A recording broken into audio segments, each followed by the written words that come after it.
और प्रहलाद पटेल क्या कुछ कह रहे, चलिए आपको सीधे ले चलते हैं। तो जिस दिन अपने इस जिम्मेदारी को आप स्वीकार करेंगे, उसी पल से आपकी सोच क्या होगी, जरा इसका फर्क अपने भीतर टटोल कर देखिए। आपको उसी समय लग जाएगा कि मैं कल तक क्या था, और आज एक अधिकारी के नाते जो उत्तरदायित्व तो मेरा है, उसके बाद मेरे जीवन के काम करने का, मेरे जीवन में सोचने का, बर्ताव करने का कैसा अंतर आता है, इस सबसे अहम अंतर है जीवन में। और इसलिए मैं आपको यही निवेदन करूंगा कि कोई आपको सलाह करने वाला नहीं है।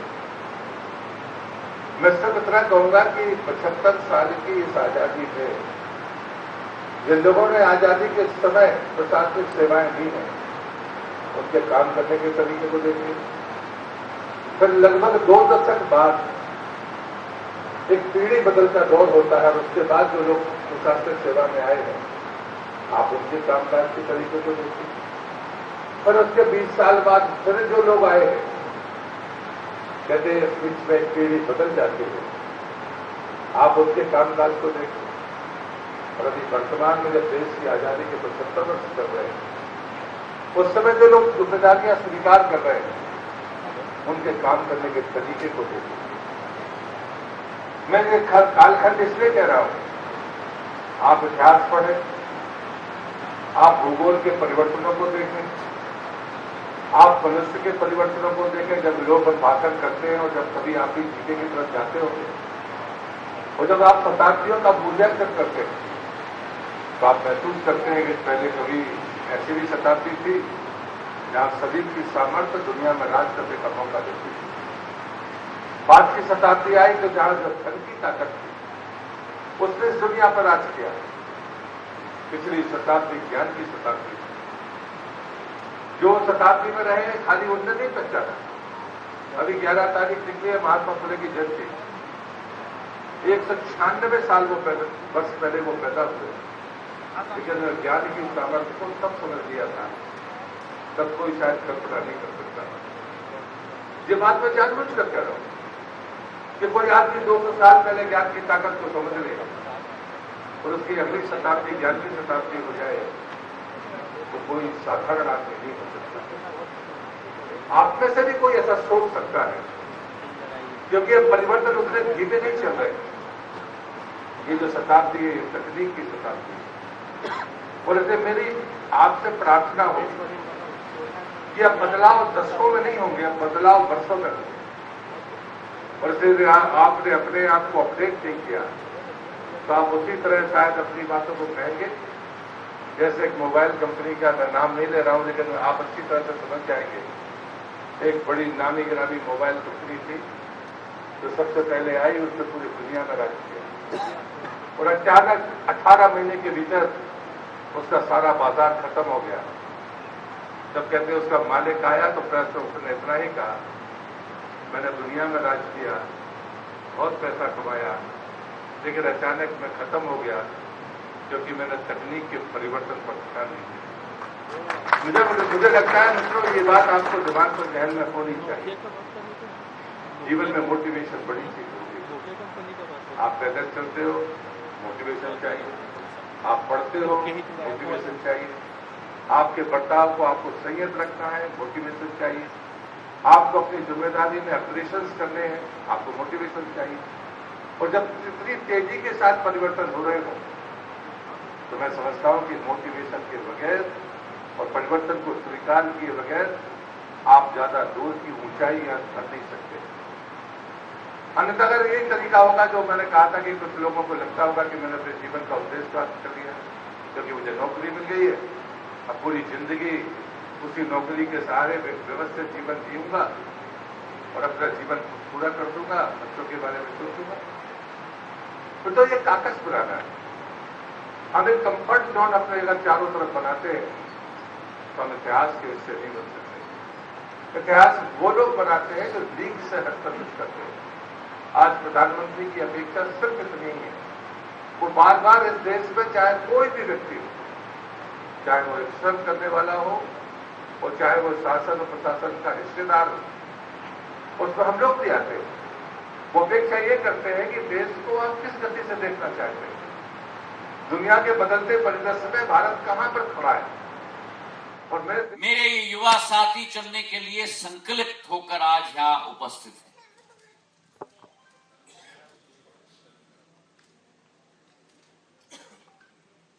हमारे देश में दो बड़ी शक्तियां हैं। हमारी देश की डेमोक्रेसी, हमारी देश की डेमोग्राफी,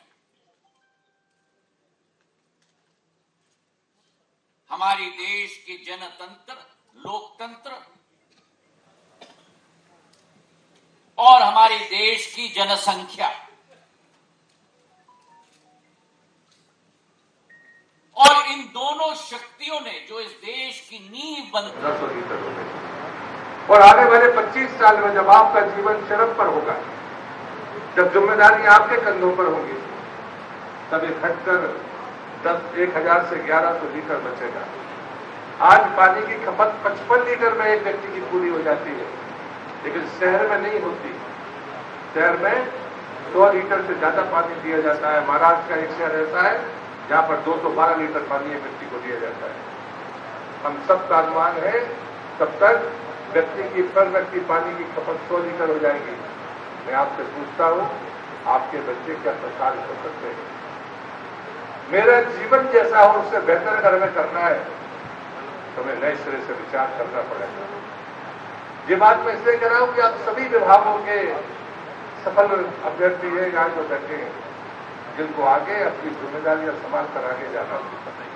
हम अपने फ्रेमवर्क में काम करेंगे या फ्रेमवर्क के अलावा हम अभी अपनी सामाजिक और नैतिक जिम्मेदारियां होंगी, हम उन्हें पूरा करेंगे। ये बात हमें तय करनी पड़ेगी। और इसका सबसे सुंदर उदाहरण है कि जब नदी चलती है तो वो देखती नहीं है कि ये पहाड़ है, यहाँ डेटा जियोलॉजिकल डेटा बदल गया है। पूरा संपूर्ण यूनाइटेड स्टेट्स ऑफ अमेरिका ले लो और उस संपूर्ण विश्व शक्ति जो नंबर 1 है आज पूरे विश्व में, उसकी 3 गुना आबादी मेरी युवा शक्ति है।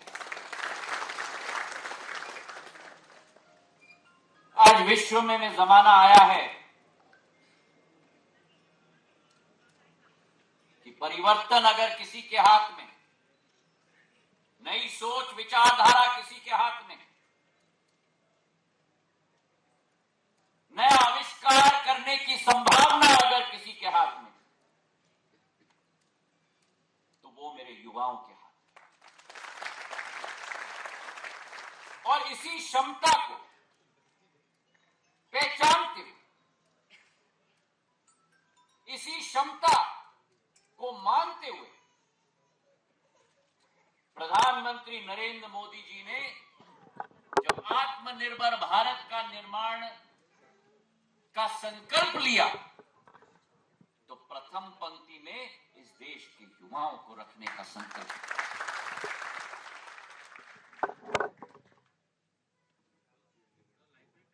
एक कठिन समय से हम लोग सब गुजरे हैं, कोरोना काल से गुजरे।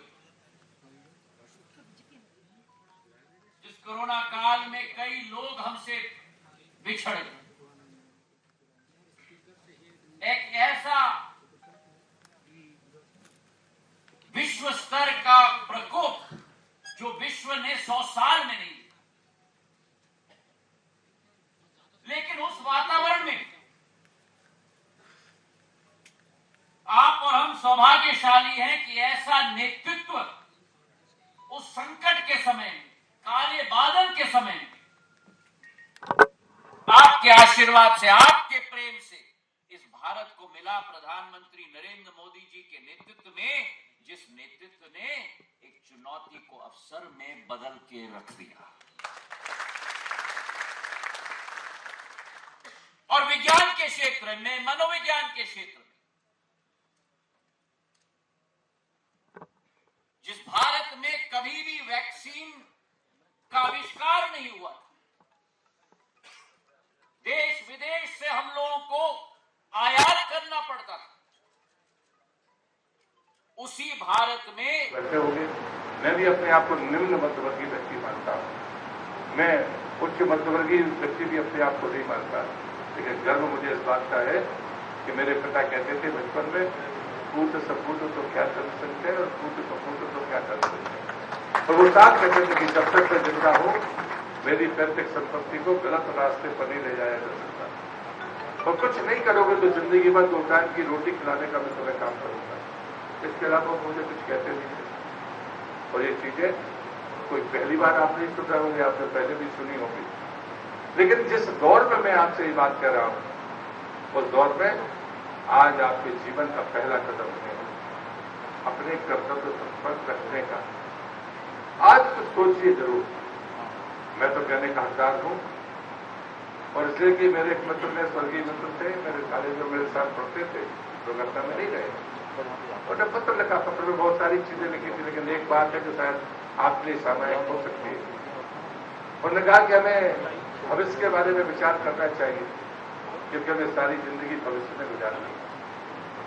मुझसे ज्यादा लंबा आपका भविष्य है, क्योंकि आपकी उम्र कम है, आपकी जिम्मेदारी शुरुआती दौर में।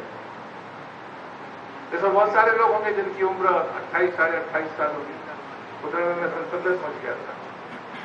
तो इसलिए मुझे लगता है कि ये तुलना नहीं हो सकती, तुलना सिर्फ एक बात पर हो सकती है कि यही उम्र है जिसमें आप जो चाहें वो हासिल कर सकते हैं। इसके 10 साल बाद आपका अनुभव आपको प्लस करेगा। अगर आप अलग से कुछ नहीं करेंगे तो कुछ ऐड ऑन नहीं कर पाएंगे, न खुद के जीवन में, न समाज जीवन में, न राष्ट्र के जीवन में। मैं तो सिर्फ ये विनती आपसे करूंगा कि देश की आजादी के 100 वर्ष हो गए तो हम लोग शायद होंगे, लेकिन हम सक्रिय नहीं होंगे। लेकिन एक गारंटी जरूर है कि आप जरूर होंगे और सक्रिय होंगे। उस समय भारत कैसा होगा ये बनाने का काम आपके कदमों पर है। कल किए जाएंगे और शुरुआत की धनतेरस के दिवस पर, जब आजादी के अमृत महोत्सव के वर्ष में 75,000 कह रहे थे कि मैं कैसे कहूं, जब मैं बोले मैंने ज्वाइनिंग की थी तो मैं ऑफिस में गया था और चुपचाप एक पन्ने पर साइन करके मेरी ज्वाइनिंग हो गई थी। ये कितने भाग्यशाली लोग हैं, कितने भव्य तरीके से उनकी ज्वाइनिंग आज हो गई है। मतलब एक कसक एक सीनियर आदमी की जो आपका अधिकारी है आज, लेकिन ये बदलाव जो बदलाव है, इन बदलावों की गरिमा को हमें समझना। देश के प्रधानमंत्री नरेंद्र मोदी कह रहे हैं, जनता को उद्बोधित कर रहे हैं। हम सीधा वहीं चलते हैं और नवनियुक्त कर्मियों की नियुक्ति पत्र पर वितरण हो रहा है। वहीं पर पूरा किया है। 2014 से पहले एक महीने में सिर्फ 600 मीटर नई मेट्रो लाइन बनाई जाती थी। 600 मीटर। आज हम हर महीने लगभग 6 किलोमीटर की नई मेट्रो लाइन बना रहे हैं। तब हिसाब मीटर में होता था, आज हिसाब किलोमीटर में हो रहा है। 2014 में देश में 70 से भी कम जिलों में, 70 से भी कम जिलों में गैस नेटवर्क का विस्तार हुआ था। आज ये संख्या बढ़कर 630 जिले तक पहुंच गई है। कहां 70 जिले और कहां 630 जिले। 2014 तक ग्रामीण इलाकों में सड़कों की लंबाई भी 4 लाख किलोमीटर से कम थी। आज ये आंकड़ा भी बढ़कर 7.25 लाख किलोमीटर से ज्यादा हो चुका है। आप अंदाजा लगा सकते हैं कि जब गांव में सड़क पहुंचती है तो उसका क्या क्या प्रभाव होता है। इससे पूरे इकोसिस्टम में तेज गति से रोजगार का सृजन होने लगता है। साथियों, ऐसे ही काम देश के एविएशन सेक्टर में हुआ है। 2014 तक देश में 74 एयरपोर्ट थे। आज इनकी संख्या 148 हो गई है। हम सभी जानते हैं कि एयरपोर्ट ऑपरेशंस में कितने ज्यादा स्टाफ की जरूरत पड़ती है। आप अनुमान लगा सकते हैं कि इतने नए एयरपोर्ट्स ने भी देश में हजारों नए अवसर तैयार किए हैं। और आपने देखा है कि हाल ही में एयर इंडिया ने रिकॉर्ड संख्या में नए हवाई जहाज खरीदने का ऑर्डर दिया है। कई और भारतीय कंपनियां भी इसी तैयारी में हैं। यानी आने वाले दिनों में इस सेक्टर में कैटरिंग से लेकर इन फ्लाइट सर्विसेज तक, मेंटेनेंस से लेकर ऑन ग्राउंड हैंडलिंग तक बड़ी संख्या में नए अवसर तैयार होंगे। ऐसी ही प्रगति हमारे पोर्ट सेक्टर में भी हो रही है।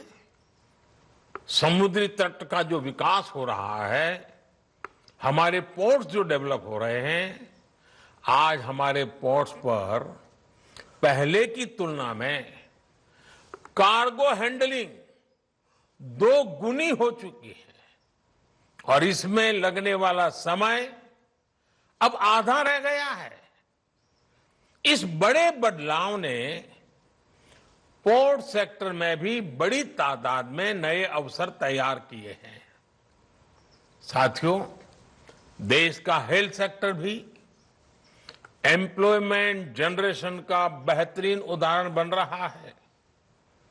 2014 में भारत में 400 से भी कम मेडिकल कॉलेज थे। आज 660 मेडिकल कॉलेज हैं। 2014 में अंडर ग्रेजुएट मेडिकल सीटों की संख्या करीब 50,000 थी। आज 1 लाख से ज्यादा सीट उपलब्ध है। आज पहले के मुकाबले 2 गुनी संख्या में डॉक्टर परीक्षाएं पास करके तैयार हो रहे हैं।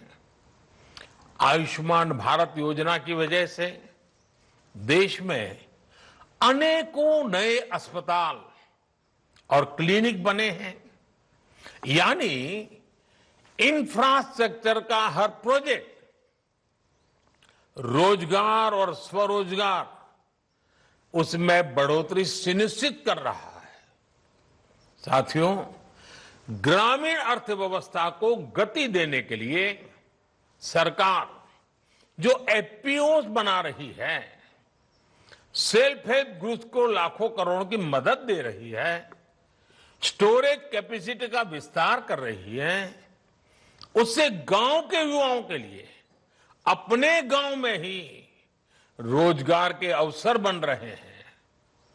2014 के बाद से देश में 3 लाख से ज्यादा नए कॉमन सर्विस सेंटर्स बने हैं।